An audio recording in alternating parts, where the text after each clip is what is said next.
Sound off for Chesterfield. Chesterfield, first cigarette with premium quality throughout in both regular and king size, brings you Dragnet.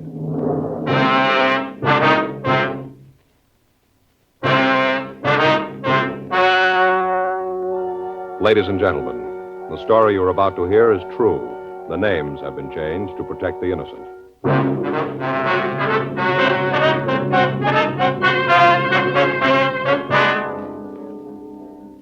You're a detective sergeant. You're assigned to Bunko Fugitive Detail. You get a call from another city to pick up a burglary suspect. You know the name he's using. You know where he's living. Your job, pick him up. When you're asked to try a cigarette, you want to know, and you ought to know, what that cigarette has meant to people who smoke it and who smoke it all the time. For almost a year now, a medical specialist has given a group of Chesterfield smokers thorough examinations every 2 months. He reports no adverse effects to their noses, their throats, or sinuses from smoking Chesterfields. More and more men and women all over the country are finding out every day that Chesterfield is best for them. Enjoy your smoking. Try Chesterfields today. You'll find Chesterfield much milder, with an extraordinarily good taste.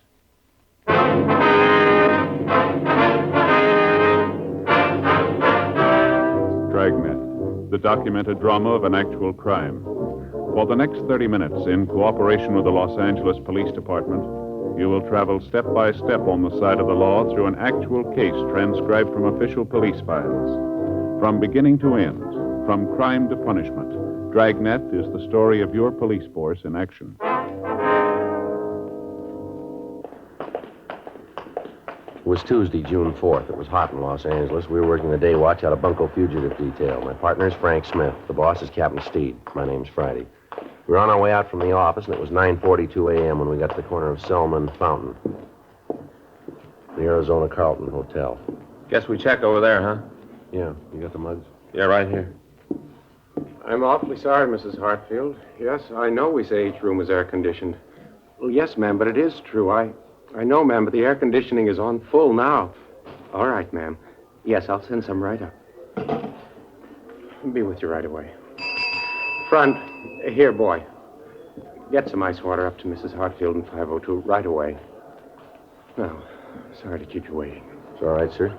What is it you wanted? We're police officers, sir. Here's our identification. There's nothing wrong, is there? Don't know what I'd do if anything else went wrong. The air conditioning unit went out this morning, making excuses. I don't know how much longer the ice water's going to hold out. What is it? What's wrong now? Do you have a Mr. George Richmond registered here? Probably gives his home address as Modesto. Richmond, let's see here. Wait a minute. Sir? How do I know you're what you say? Police department's always sending out circulars saying to be careful about this sort of thing. It's a respectable hotel, you know. How do I know? Well, here's our identification again, sir. I showed it to you before. Oh, Friday. How about yours? Yeah, here you are, sir. All right. Can't be too careful. Your own office says that, you know. Careful. Anybody can come in here with a badge. Yes, sir. Now, if you'd just check the register for us, please. Yeah, sure thing. Oh, yes, sir. Here he is. Richmond George, Modesto, California. Is he here now? No, checked out day before yesterday. Oh, excuse me. Yes, sir. Registration desk. Yes, Mrs. Hartfield. Yes, ma'am, I know that's what we advertised.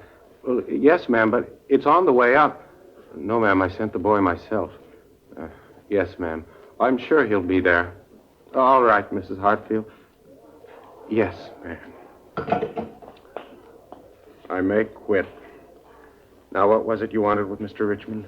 Well, you said that he moved out, huh? Yes, bag and baggage day before yesterday. You leave any forwarding address? No, I talked to him when he left. Didn't say a word about where he was going. Was there anyone in the hotel he was especially friendly with? Anybody who might know where we can reach him? No, kind of kept to himself. Nice fella. Sure tipped good. Kept to himself, though. Is there anyone around the place who might know where he was going? Bellboys, maybe the waitress in the coffee shop? Anyone? No, I hardly think so. He didn't eat here. Don't blame him. Well, thank you very much, sir. Here's our card. If you hear anything from Mr. Richmond, we'd sure appreciate a call. You bet. I'll give you a ring. You get any mail while he was staying here? No, nothing. Not even a phone call. Didn't use the room for anything but to sleep. Real quiet. Good tipper, though. Did he drive a car, do you know? No, not that I know of. Say, come to think of it, you might check with Ernie. Ernie? Yeah, he drives a cab, usually right out in front. He picked up Mr. Richmond one night. He might be able to tell you something. All right, sir. Thank you very much. If anything comes up, appreciate that call. Okay. Hope you get what you're looking for. Registration desk. Yes, Mrs. Hartfield. Let's go, Frank. Right. I know, ma'am, but the ice water's on the way up. I can't understand why it isn't there, but I am the manager, Mr. Fell out there might be him. Yes. Yeah. Excuse me a minute. Yeah? Your name, Ernie? That's right. What can I do for you? Police officers. We'd like some information. Well, I got a permit to park here. No, it's not that. We'd like to know if you remember picking up a George Richmond here. Oh. Richmond, huh? Yeah, that's right. Richmond. No, name doesn't make any bells ring. What's the guy look like? You got those mug shots, Frank. Oh, yeah. Here you go. You a cop, too? Yes, sir. I'm an officer. Yeah. You kind of look like one. Is this the guy? Yes, sir, that's him. You remember picking him up? Yeah, seems I've seen him before. Yeah, good tipper. Yeah, I picked him up, let's see, a couple days ago, drove him downtown. Sure, downtown. Remember where you took him? Gee, that was a couple days ago, like I said. Yes, sir. I haven't got the slightest idea.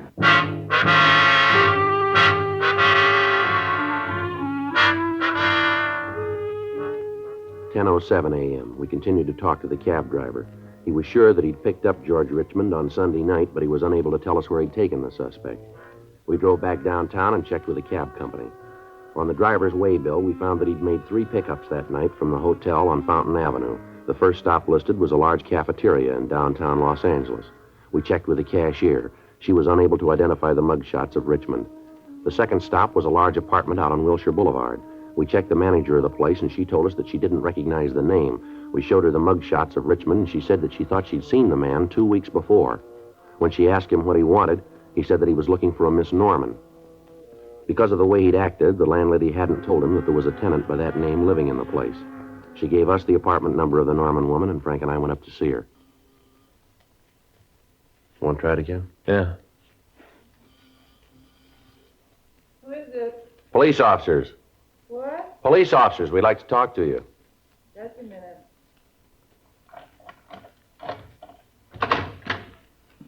And what's this all about? Miss Margaret Norman? Yeah, that's right. What do you want with me? What if we could come in, please? Be a little better than talking out here in the hall. Yeah, I guess so. Come in. Thank you. My name's Friday. This is my partner, Frank Smith. Pleased to meet you, ma'am. Yeah. Hi. You alone here, Miss Norman? Yeah, I just got up. Have to excuse the way the place looks. Kind of messy. Yes, ma'am. Mind if I put on some coffee? I'm not going to be able to answer any questions before I have a cup of coffee. We go right ahead, ma'am. What did you want to see me about? You know a man named Richmond? Richmond? Yes, ma'am. George Richmond. Why'd you ask that? What's he done? We'd just like to know if you know him, do you? Yeah, I know him. What do you guys want him for? We'd like to talk to him, Miss Norman. Uh-huh. Don't want to tell me what it's about, huh? Well, it'll be better if we talk to him. Yeah. Either one of you got a cigarette? Yes, ma'am. Here you go. Match? Thanks. Thanks. You know, there's no love lost between me and George. Is that right? You bet there isn't, lousy bum. Regular drugstore cowboy. Takes a girl out for dinner one lousy night, and a cheap dinner. Figures he owns her. You know where he is now? No, I haven't got the slightest idea. If I did know, I'd sure tell you. Bet I would. I'd like to see him get his way he treated me. You know any of his friends? Anyone who might know where he is? I don't think he's got a friend. At least I never met any of them. Does he drive a car, do you know? No, not him. Always took a cab. Used to kill me. Anywhere we went, he'd take a cab. One lousy block, and he took a cab. Liked to be a sport. Always tipping big. Regular drugstore cowboy. Mm-hmm. When'd you see him last? It must have been a couple of weeks ago. That much, anyway. Last time I saw him. Don't care if I never see him again where he acted. I thought he was going to kill me. Ma'am? Went out to dinner, and when we got back here, he'd been drinking a lot. Got real nasty. I told him he better be going. You know, it was late and all. Yes, ma'am. Well, like I said, it was late, and he got real nasty. Started yelling at me. Called me all sorts of things. Now, I'm not going to let any man say things like that to me, so I told him to get out. I never want to see him again. One lousy dinner, and he thought he owned me. Mm-hmm. Will you go ahead, Miss Norman? He hauled off and hit me. Right there in the hall.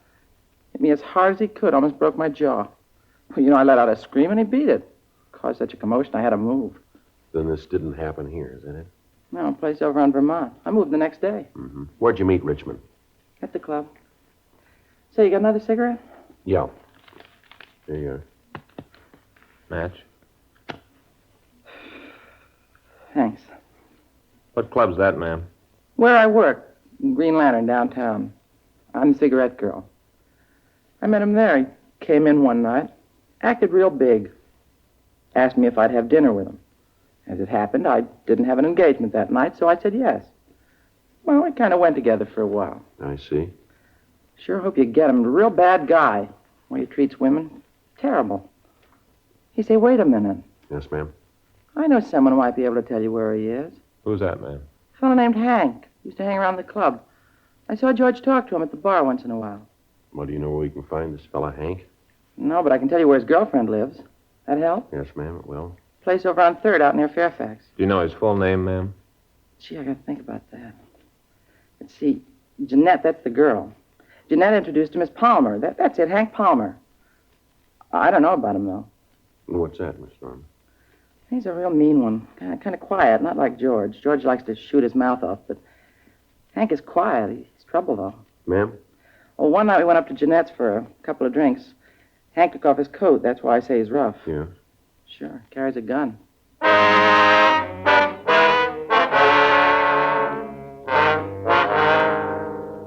1:45 p.m. We got the description of Hank Palmer, and then Frank and I drove back to the city hall. We ran the name and description through R&I, but we got no make. We sent the name to George Brereton, CII, up at Sacramento. We got communication off to Washington, asking them for information on Palmer. We also checked the name of Palmer's girlfriend through our records, but we got no information. We contacted Captain Steed and arranged for a stakeout to be placed on the apartment of Palmer's girlfriend, Jeanette Allen. 2 days went by. Palmer and Richmond failed to make an appearance. We talked to Jeanette Allen, but she couldn't supply us with any information as to the whereabouts of the two men. Descriptions of the men were broadcast. Informants were questioned. We contacted the Modesto Police Department, and they sent us all information on the places Richmond was known to frequent while he was in Los Angeles. The kickback from Sacramento and Washington gave us no new information on Richmond, but Washington had him listed as having 2 arrests for armed robbery and ADW in the East. Another week passed. The stakeouts on Jeanette Allen's apartment continued. No sign of either of the men. Sergeant Al Panoges of the Bunko Fugitive Detail worked with us in trying to trace their movements. On Saturday, June 15th, we got word from an informant that Richmond and Palmer had been seen in town. We checked with the stakeout at the apartment, but they'd seen nothing of the two men. Frank, Al Panoges, and I drove out to relieve the stakeout. Hey, Panoge. Yeah, Frank. Sure hot in this room, isn't it? Air just laying there. Yeah. Paper says it's the hottest June 15th on record. Say, Miss Allen, Yes, Sergeant? now, you haven't heard from Palmer at all since he got back, is that it? No, not a word. I don't really believe he's in town.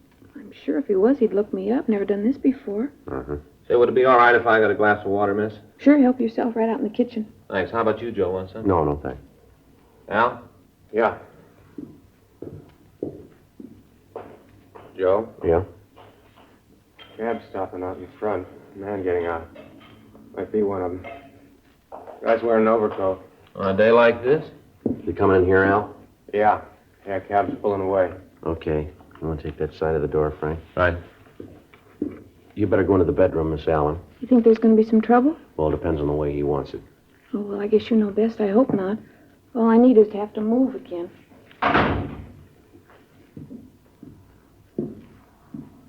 Somebody in the hall. He's stopping. All set? Right. Who are you? You Hank Palmer? Yeah, so what? Police officers. Lousy cop! Watch it, Joe. He's got a gun. I'll get him. All right, hold it up, Palmer. Stop or I'll fire. Get away from me, cop! Hold it up, Palmer. All right, mister. Come on, pull out of here. Come on, go!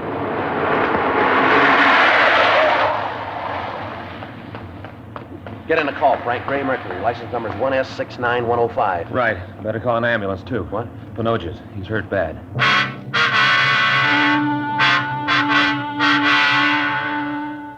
June 15th, 8:40 p.m. Sergeant Al Panoges was removed to Georgia Street Receiving Hospital. His condition was listed as critical. The bullet had entered his chest and was still embedded below the left lung. His family was notified, And after Frank and I got out the APB on Palmer, we drove by to pick up Mrs. Pinogi's. We dropped her off at the hospital, and Frank stayed with her. Palmer's description was put out, as was the description of the car he'd commandeered to get away. I ran the number through our DMV and found that it was registered to a William Evans, 1627 East Poinsettia, Hollywood. Along with Sergeant Ullery, I checked out the address. Mrs. Evans told us that she hadn't seen her husband for several hours, that when he left the house, he had told her that he was going to a lodge meeting. We got a description of him and got out a local and an APB on him. I called the hospital and found that they'd operated on Pinogi's, but that they were unable to remove the bullet. His wife collapsed. Frank had her taken home where she was cared for by their family doctor. 12:46 a.m. A radio car out in Chatsworth picked up Evans. He told them that Palmer had forced him at gunpoint to drive him to the valley. There, he'd forced Evans from the car and driven off. Evans couldn't give the officers any idea of where the suspect might have been headed. 2 hours later, the car was found abandoned on Spring Street. It was placed under surveillance, and a dragnet of the downtown area was started. Metro Division assigned 20 teams of men to make a block-by-block search of the vicinity. The details at the bus stations and at the airports were alerted. 4:12 a.m. I got a call from Frank, and I drove over to Georgia Street Receiving Hospital. Hi. How's it going? Not good. Just saw the doctor. Well, how's Al? He just died.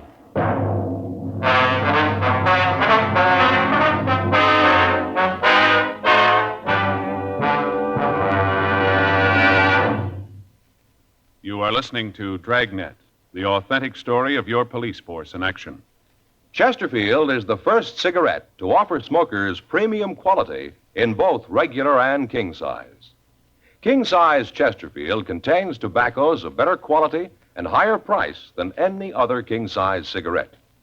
Chesterfield is first to name all its ingredients that make the best possible smoke. And Chesterfield gives you this scientific report. No adverse effects to the nose and throat of a group smoking only Chesterfields. So enjoy your smoking. Change to Chesterfield today. Much milder, with an extraordinarily good taste.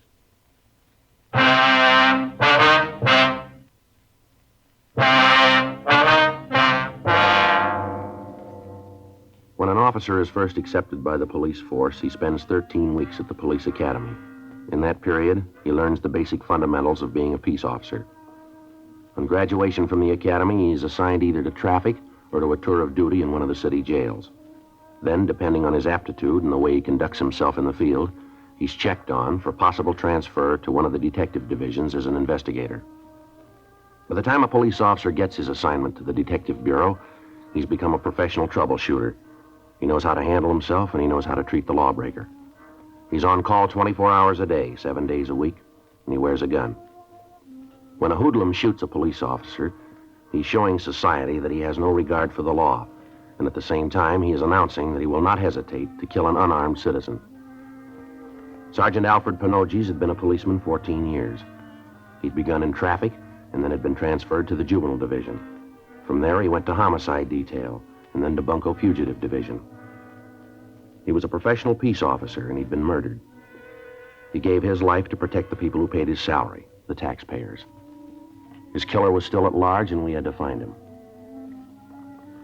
The search of the downtown area was intensified, but it netted us nothing. Frank and I checked the immediate area around the abandoned car. In talking to the people in the vicinity, we found a newsboy who had seen Palmer park the car. He said he was unable to tell us where the man had gone, but he said that he thought he might have gone into a bar near the corner.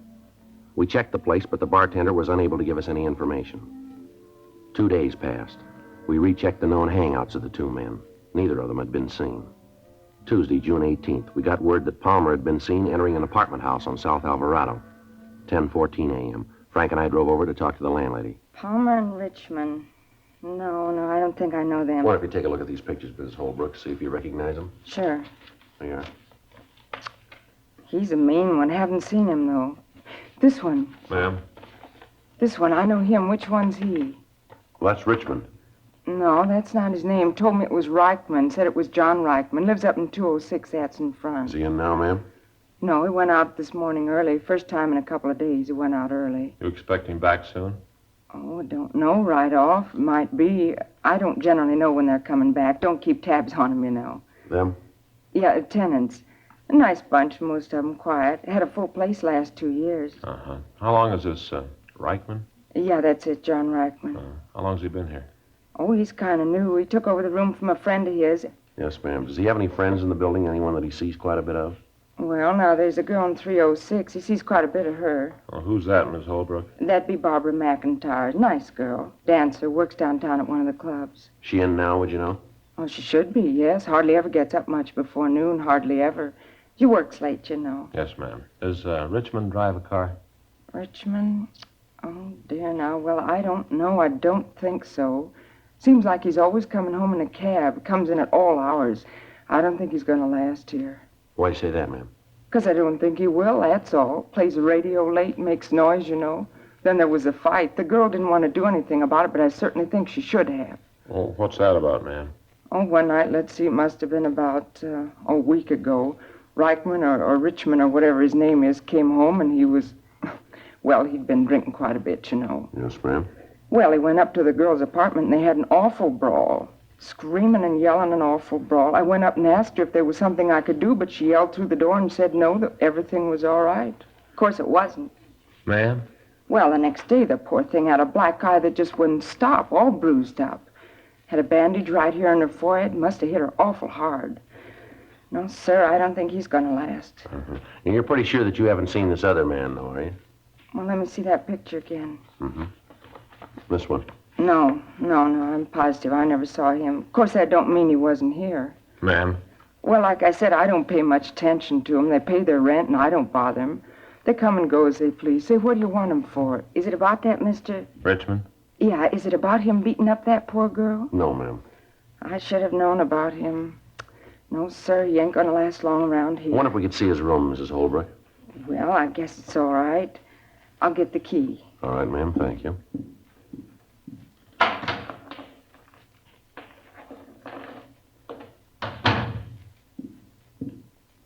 Here you are. It's right up the stairs and then to the front of the hall. It's on the right at the far end of the hall. Well, we'd rather you'd come up with us, ma'am. Oh, well, all right. Glad to help.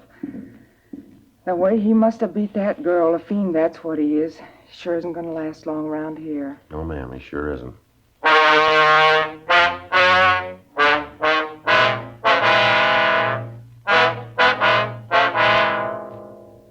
Before we looked at Richmond's apartment, we tried to check with his girlfriend. We found that she wasn't in. The manager let us into her apartment, but we found no indication where she might have gone. Then we went downstairs and searched Richmond's place. He wasn't there. The landlady stood by when we searched the place. In a closet, we found a small arsenal, a gas grenade, a sawed-off shotgun, and 2 boxes of shells. There were also several revolvers, along with over 150 rounds of ammunition. We called the office and arranged for a stakeout on the building. Sergeants Ullery, Gerard, Gilmore, and Miller came out. Gerard and Gilmore covered the front entrance. Ullery and Miller were stationed at the back of the building, and Frank and I covered Richmond's room. The residents of the apartment were warned to stay inside their rooms and to keep their doors locked. 10:30 p.m. There was still no sign of the suspects. We waited. 11 o'clock, 11:15, midnight. Joe? Yeah? Looks like it might be them. Cab pulling up in front. How about Gerard and Gilmore? No, can't see him from here. Yeah. Looks like Palmer and Richmond. They got the girl with him. Where is she? She's walking between them. Makes it tough, huh? Yeah. Well, I won't try to take him on the street this way. They're coming in the building. Uh-huh.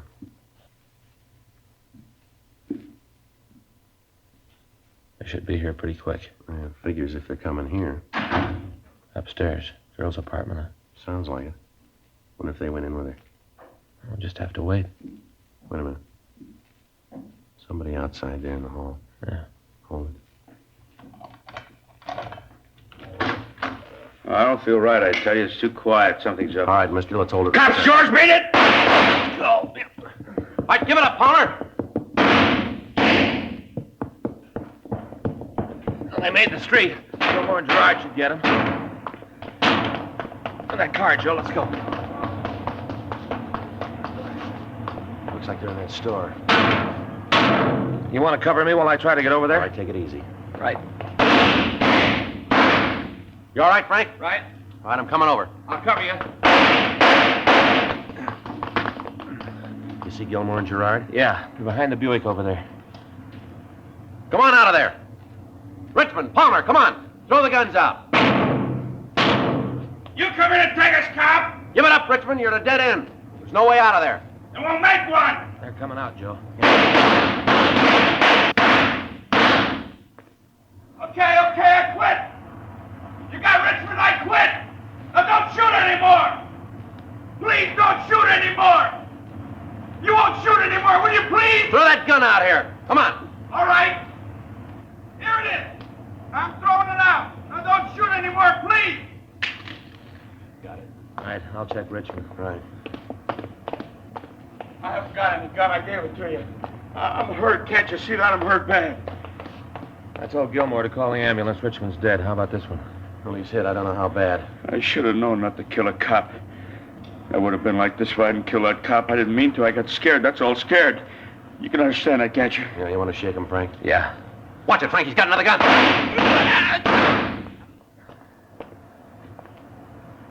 You all right? Yeah. Palmer? Palmer. I'll check him. How about it? He's dead. Look here, Joe. What's that? Had these in his pockets. Must be 50 or 60 rounds of ammunition there. Yeah. Doesn't look like he was ready to quit. He was ready.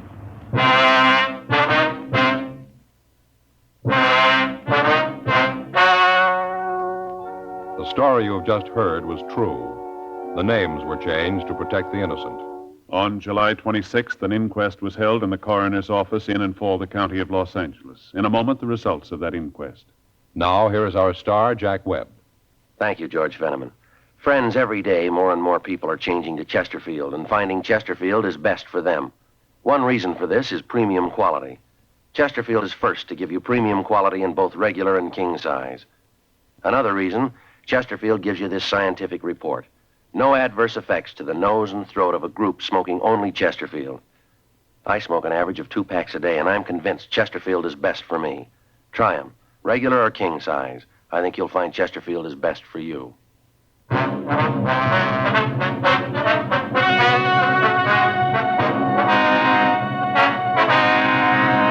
At the coroner's inquest, it was found that the deaths of George Thomas Richmond and Henry Donald Palmer were justifiable homicide. It was found that they were armed and were killed while resisting arrest. You